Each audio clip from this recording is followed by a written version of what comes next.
The late afternoon sun bathed the sleepy town of Astor Hollow in a golden haze, casting long, drowsy shadows over cobblestone streets and ivy-covered lampposts. Tucked between an antique bookstore and an old record shop stood the Whistling Cup, a charming little café with flower boxes blooming beneath its windows and the faint sound of jazz slipping through its half-open door. Inside, the scent of roasted coffee beans and fresh vanilla lingered like a welcome home. Curling its way around warm walls painted in earth tones and history, Sophie Hayes, with her oversized sweater, ink-stained fingertips, and quiet eyes, had returned. It had been nearly 5 years since she'd last stepped foot in this town, 5 long years of city noise, creative block, and heartbreak too deep to name. Now she was back, not because she was ready, but because something inside her had whispered, "It's time." With her suitcase still trailing behind her, and the train's farewell whistle barely faded, she had come to the cafe that used to feel like a second heartbeat. She paused at the doorway, her fingers brushing over the familiar brass handle before she finally pushed it open. The bell above the door gave a soft chime that rang louder in her chest than in the air. It felt like a sigh from the past. A few customers turned briefly, but Sophie's eyes were already fixed on the counter on. The man standing behind it, sleeves rolled up, towel slung over one shoulder, and hands dusted with flour. His back was to her as he reached for something beneath the counter. Then he turned. Eli Monroe froze mid-step, the tray in his hands teetering slightly before he set it down with practiced ease. His expression didn't change right away. It was as if his heart was waiting to catch up to his eyes. But then it did. And when it did, the air seemed to hum around them. Sophie smiled softly, uncertainly, like a song she wasn't sure he remembered. "Hey, Eli." He blinked, taking her in like a sudden sunrise after a long night. "Sophie?" His voice was rougher than she remembered, deeper, more cautious. "You single quotes re-dot dot back." "I guess I am," she said, running a hand through her wavy, wind-tangled hair. "I didn't expect to be, but here I am." Eli wiped his hands on his apron and came around the counter slowly, like approaching a memory he didn't trust to stay still. The last time they saw each other, she had boarded a bus without looking back. She had left without goodbye, chasing a dream she no longer believed in, and leaving behind something they never dared to name. "I heard you moved to Chicago," he said, his voice quieter now. "Somewhere near the art district, right?" "I did, for a while," she nodded, her gaze falling to her fingers. "But the city got too loud and I lost my way. So I thought maybe I'd try finding it here." Their eyes met again, and in that moment, the years between them folded like a letter that had waited too long to be read. "I was just about to close up," Eli said, gesturing to the emptying cafe. "But I can make you something if you want," she hesitated. "I don't want to keep you. I want to," he interrupted gently, the hint of a smile tugging at the corner of his lips. "Besides, I still remember your favorite." She laughed, a sound that surprised even her, and nodded. "All right then. 1 honey cinnamon latte, please." As he moved behind the counter again, Sophie found herself settling into the same corner. Booth she had once claimed every afternoon during her last summer in Astor Hollow. She traced the patterns on the wooden table, feeling the ghosts of laughter and half-written poems. Eli worked quietly, his hands steady but his eyes stealing glances at her like he couldn't believe she was really there. "So, you're staying long?" he asked, sliding the latte toward her, the heart shape in the foam surprisingly perfect. She looked at the drink, then back at him. "I'm not sure. Maybe a while. Maybe longer." Silence settled between them again, but it was the kind that felt like the beginning of something, not the end. The cafe's last customer exited with a nod, leaving the two of them in the warm hush of evening. Eli leaned on the counter. Do you still paint? Sophie's expression faltered. I stopped for a bit, thought maybe I didn't have anything worth saying anymore. And now? She looked out the window where the sky was melting into shades of apricot and rose. Now. I think I just needed the right place to remember why I started. Eli nodded, understanding threaded through every word. Sometimes it's not about what you lost, it's about where you lost it. Their eyes locked again, and neither looked away. Outside, the golden hour draped everything in its magic. Inside, two souls that once stood at the edge of something vast and unspoken now stood closer than ever. The first page of a new story fluttering open between them. The morning after Sophie returned, Astor Hollow awakened like a quiet hymn sunlight, dripping through leafy canopies, bakery doors creaking open, and bicycles humming over brick-laid roads. Everything looked exactly as she remembered, yet time had dusted the edges with newness. The town hadn't paused when she left, but it had waited in its own way. She stood on the porch of her grandmother's old cottage. Nestled just off Maple Street, the house was wrapped in nostalgia-chipped blue shutters, wild roses climbing. The fence and a rusty wind chime that still sang when the breeze was right. Sophie had spent every childhood summer here catching fireflies, reading by oil lamp when the power flickered, painting in the attic where the walls still wore her. Dreams inside. The scent of lavender and old pages lingered. Her grandmother had passed 2 years ago, leaving Sophie the house in a letter that arrived late, just after Sophie's gallery rejection in Chicago. It was that letter, short, handwritten, full of quiet love, that pulled her home.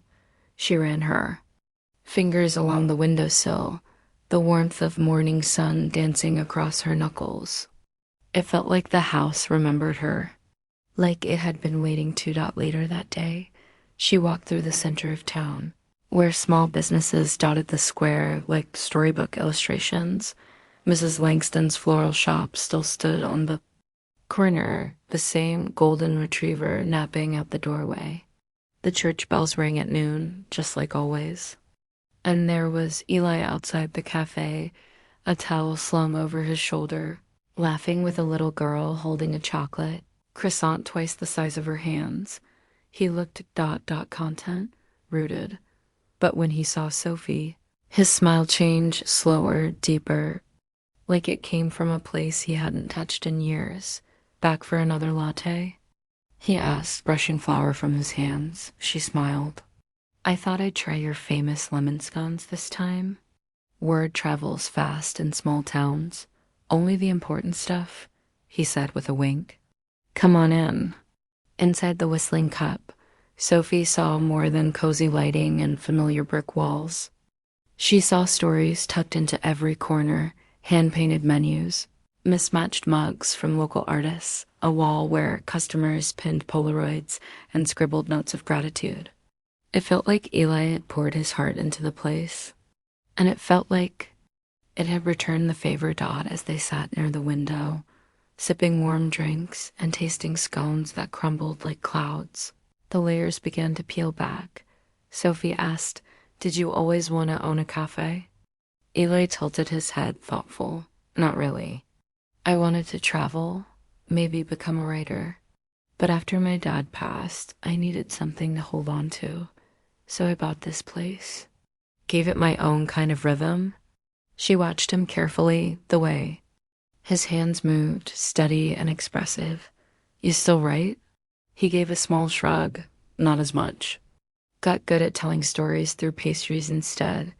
People like sweet endings. Sophie laughed, and Eli's heart skipped at the sound. What? About you? He asked. You used to paint like the world depended on it? Her smile dimmed, just a little. I stopped for a long time. The noise got too loud. Critics, deadlines, rejection. I lost the joy. That's why I'm here. To find it again. There was silence. Not awkward, but honest. You will, he said simply. You're still Sophie Hayes.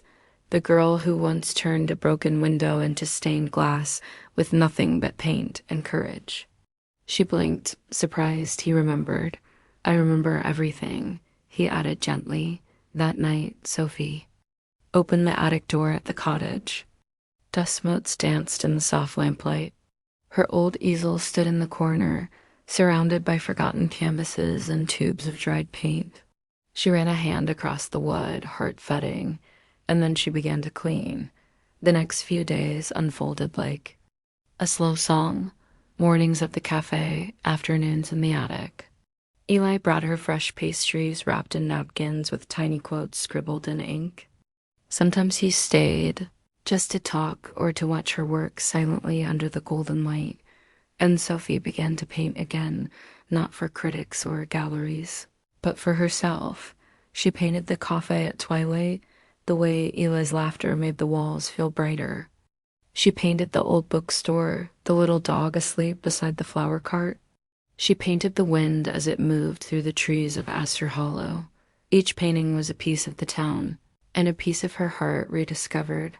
One evening, as they walked near the lake that bordered the town's edge, Eli gently took her hand. "You know," he said softly, "Astor Hollow isn't the same without you." She looked at him, tears warming behind her eyes. "I didn't realize I left so much behind." "You didn't," he whispered. "It's all still here, waiting." She looked at their hands intertwined, the familiarity, the newness, and felt something steady and slow blooming between them. This wasn't just a return, this was a beginning. The days that followed moved like gentle waves, familiar, soothing, yet carrying an undercurrent of something unspoken. Sophie had settled into a rhythm she didn't realize she craved. Mornings began with soft music in the attic studio and the scent of dew-drenched roses. Afternoons were for the cafe, where Eli saved her the corner booth near the bookshelf and always brought her tea just the way she liked it, strong.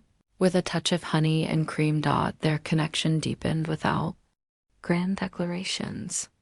It was in the small things, Eli wiping flour off her cheek with a knuckle, Sophie sketching new signboard designs for the cafe without being asked. He helped her hang her new paintings in the town hall's art corner. She began leaving notes with her pastries, little hand-drawn hearts, or thank yous. But even soft love stories carry tension. One morning, Sophie stood outside the post office, a letter from Chicago trembling in her hands. It was from the prestigious Elysian Gallery, a place that had once rejected her without a second thought. Now, they wanted her back, her recent work photographed and posted online by a traveling tourist who'd stopped by the town hall, had gone viral. They offered her a solo exhibition in New York in 3 months. She should have been overjoyed, but her chest felt tight instead. That afternoon, she found Eli in the back of the cafe, kneading dough, his sleeves rolled up and his hair damp from the oven's heat.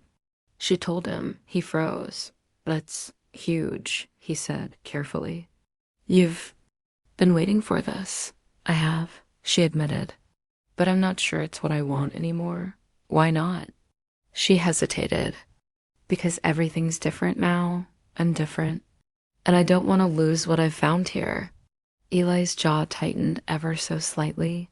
"Sophie, this town is beautiful, but it's small." "You're not. You never were." "I'm not asking for advice," she said, her voice brittle. "I'm trying to tell you how I feel." He wiped his hands on a towel, eyes not meeting hers. "I just don't want to be the reason you stay behind. You wouldn't be." "Wouldn't I?" His voice was soft, almost breaking.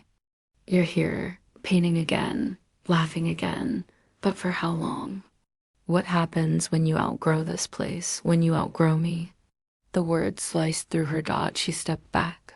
"You think so little of us?" "No, I think too much of you." They didn't speak for 3 days. The absence felt louder than any argument could. Sophie painted but couldn't finish a single piece. Eli burned 2 batches of muffins. The town noticed, the kind of place where silence between 2 familiar souls echoed down streets and whispered through shop windows. On the fourth day, Sophie sat at the lake's edge, sketchpad on her knees. The air was cooler now, late summer, slipping into early fall. Leaves had begun their slow golden descent. She watched as geese flew overhead, wings cutting through the sky with purpose. She thought about the letter again. The girl who once left Astor Hollow would have boarded the first train out, heart hungry for recognition. But that girl hadn't known how healing it felt to be seen without an audience, to be loved without needing to prove anything. She hadn't known the weight of someone like Eli. The next morning, she found him unlocking the café. "You were right," she said. "This town is small, and maybe I will outgrow parts of it. But not you." He looked up, his eyes unreadable. "I love painting again. I love waking up here. And yes, maybe the exhibition is a dream come true, but so is this you, us." He dropped the keys, took a breath, and reached for her hands. "I'm scared," he whispered. "You'll leave again, and this time, you won't come back." "I'm scared too," she said, "but if I go, it won't be the end. Maybe it's just the next brushstroke in our painting. If we matter, and I believe we do, we'll make it through the distance." He studied her, eyes shining with something raw and real. "Then promise me something, anything. No matter where you go, don't forget this place." She leaned forward, resting her forehead against his. "How could I forget the place that reminded me who I am?" And for the first time since they reunited, he kissed her. It wasn't hurried or desperate. It was full of stillness, of roots and slow burn love, of coffee-sweet mornings and star-drenched nights. They stood in the doorway of the café, the town breathing around them. Not ending, just beginning again. 2 weeks passed. Sophie took the gallery offer, but not as a one-way ticket to escape this time. It was a step she promised herself she'd return from. She planned to leave for New York in 6 weeks, just long enough for the show and some press events. It would be a short chapter, one she hoped Eli could be part of, either from afar or maybe even beside her. But just when things felt stable, something changed. It began with a stranger. A woman, early 30s, showed up in Astor Hollow one rainy evening, umbrella dripping, suitcase in hand, and eyes that scanned the cafe like they knew every corner. Sophie was arranging a floral centerpiece near the window when Eli stepped out from the kitchen. He froze. "Clara," he said, stunned. Sophie blinked. The woman's eyes welled. "I didn't know where else to go." Clara, his X-Fince acute, the one who left town a year before. Sophie came back, the one who broke Eli's heart so deeply he stopped baking for 6 months and started closing early to avoid the pitying glances. Now she was here, and Sophie suddenly, feeling like a background character in her own love story, watched them talk quietly in the corner booth where Sophie usually sat. Eli didn't look angry or indifferent. He looked conflicted. When the cafe closed that night, Sophie didn't ask him about it. He didn't offer either. Days passed. Clara stayed at the inn across the street. Sophie tried to be rational, tried to remind herself that people had histories, and Clara was part of Eli's, but it hurt because Clara hadn't just returned. She returned with apologies and promises, and the open-ended kind of questions that sounded dangerously close to what if. One afternoon, Sophie stepped into the cafe, only to see Eli and Clara laughing at a memory. A tray of cinnamon rolls between them. She turned right around and walked out. That evening, Eli found her sitting on the bench by the lake. "I didn't tell her to come," he said softly. "I know," Sophie replied. "But you didn't tell her to leave either." He sighed, rubbing the back of his neck. "It's not what it looks like." "Then tell me what it is." "She's confused. She says she made a mistake. That she never stopped loving me."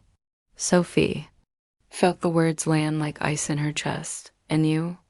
"I loved her deeply, But when she left, I let that love go. I didn't think I could ever feel something like that again, and now. Her voice trembled. He turned to her eyes. Stormy, now I know that I was wrong. Because what I feel for you, it's different, stronger, real in a way that nothing ever was with her. Sophie looked away, tears brimming. But if that's true, she whispered, then why do I feel like I'm standing in the middle of someone else's story? Silence stretched between them. Then Eli took her hand, because I didn't realize until now that I haven't let myself fully close that chapter. Maybe part of me needed closure. Not because I still love her, but because I want to start this with you without any shadows. Sophie stood, then do it, close it. And she walked away. Over the next week, Eli did what she asked. Met with Clara one final time. Not at the café, not at the inn, but at the edge of town, under the same tree where they once carved their initials. He returned the bracelet she gave him years ago. He said goodbye, not with bitterness, but with peace. Clara cried. Then she left. For good this time. And Sophie? She felt like she could finally breathe, but something inside her still hurt not because of Clara, but because she realized how fragile their love still was. It was real, deep, but still new, and fragile things, even when beautiful, could shatter easily under the wrong pressure. With her departure to New York nearing, Sophie started to wonder, were they truly ready to survive the distance, the spotlight, the fear? Would Astor Hollow always be enough for both of them? Would they be enough? The last week before Sophie's departure arrived like a storm cloud. No one could stop. The excitement of the gallery opening was supposed to lift her, supposed to affirm her place in the world of art, of everything she had once dreamed of in college before life happened. But Astor Hollow had changed her, or maybe Eli had. What once felt like her purpose now felt like it came at a cost she wasn't ready to pay. Eli hadn't brought up Clara again. He was present, gentle, supportive, kind, but something between them had subtly shifted. Not broken, but strained. Like a painting exposed to too much light. The beauty still existed, but you started to notice the fading edges. One evening, just 3 days before Sophie was to leave, they sat together in the bakery after hours. The cafe was quiet except for the ticking of the old brass clock on the wall and the low hum of rain tapping the windows. Eli poured her a cup of herbal tea and sat across from her. Everything's packed? He asked. Almost, Sophie said, stirring her cup. My canvases are already in New York. I just have clothes and a few sketchbooks to take. He nodded slowly, eyes lingering on her face like he was trying to memorize every feature. You don't seem excited. I am, she said then. Paused. I'm just nervous. Nervous about the show? She shook her head. Nervous about what happens after? He sat back. We'll figure it out. Long distance isn't ideal, but it's not forever. You'll be back in a few weeks. Sophie looked at him, her eyes searching his. Eli. What if I get offered a permanent position at the gallery? Or what if they want me to do a series of exhibitions across the country? What if I get everything I ever wanted? He flinched, not dramatically, but enough for her to notice. Then I'll be happy for you, he said, though his voice was barely above a whisper. And us? She asked. He swallowed, his jaw tightening. That's the part I don't know. There. It was the crack in the glass that Sophie had expected fear. Maybe even sadness. But not uncertainty. She needed him to say he'd fight for them. That no matter how far she went, they had something worth holding on to. But instead, Eli stood up and began cleaning the counter. Maybe it's not fair, he said, back turned. To her, to ask you to stay in a town you once couldn't wait to leave. Her voice broke. You're not asking me anything, Eli. That's the problem. He didn't respond, She stood, wrapping her cardigan tighter around herself, and walked to the door. When she opened it, rain came down like a curtain, the kind of downpour that blurred everything. She didn't look back when she left. The night before her flight, Sophie sat in her childhood bedroom, surrounded by boxes and framed memories. She stared at the envelope her mother had left on her nightstand earlier, a letter addressed in her father's handwriting. He had written it before he passed, meant to be opened when she was ready. She opened it. My Sophie, if you're reading this, it means you're standing at a crossroads.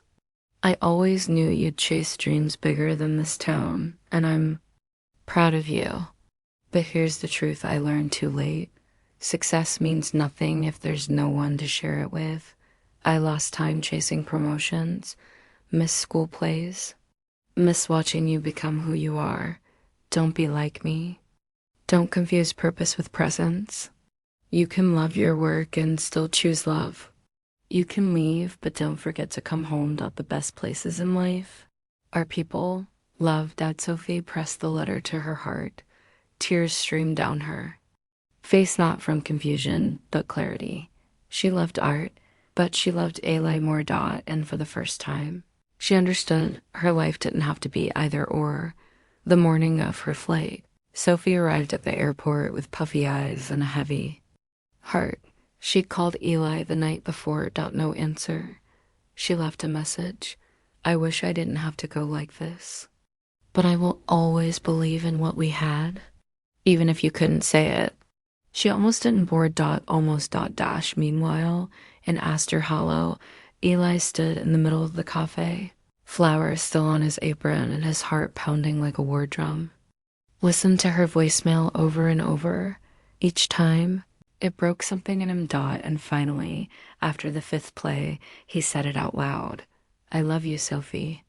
I should have said it before. He grabbed his keys and ran. But by the time he reached the airport, her flight had already taken off. He stood by the terminal window, watching the sky swallow the plane whole, and in that moment, he realized he hadn't just let her go. He'd let them go, and it might have been the biggest mistake of his life.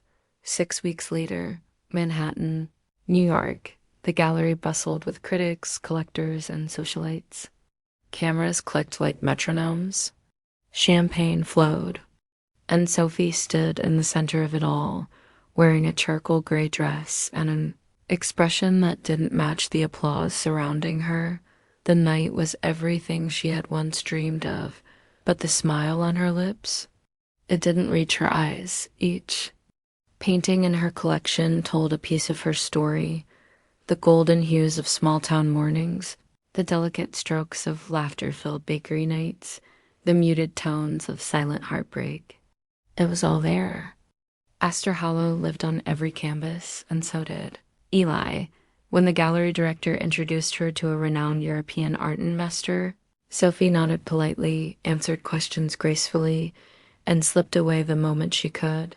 She stepped into the rooftop garden above the gallery, away from the music, the lights, the noise.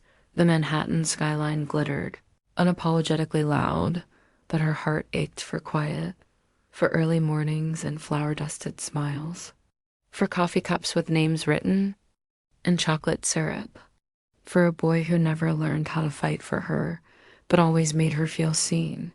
She reached into her clutch and pulled out the letter from her father. It was worn now, corners bent from being opened too often. You can love your work and still choose love. She closed her eyes, breathed in the city air, and whispered into the wind, I miss him. Back in Astor Hollow. Eli moved through the bakery like a ghost. His hands kneaded dough. His lips spoke to customers. But his heart, it wasn't there anymore. After Sophie left, the town didn't feel the same.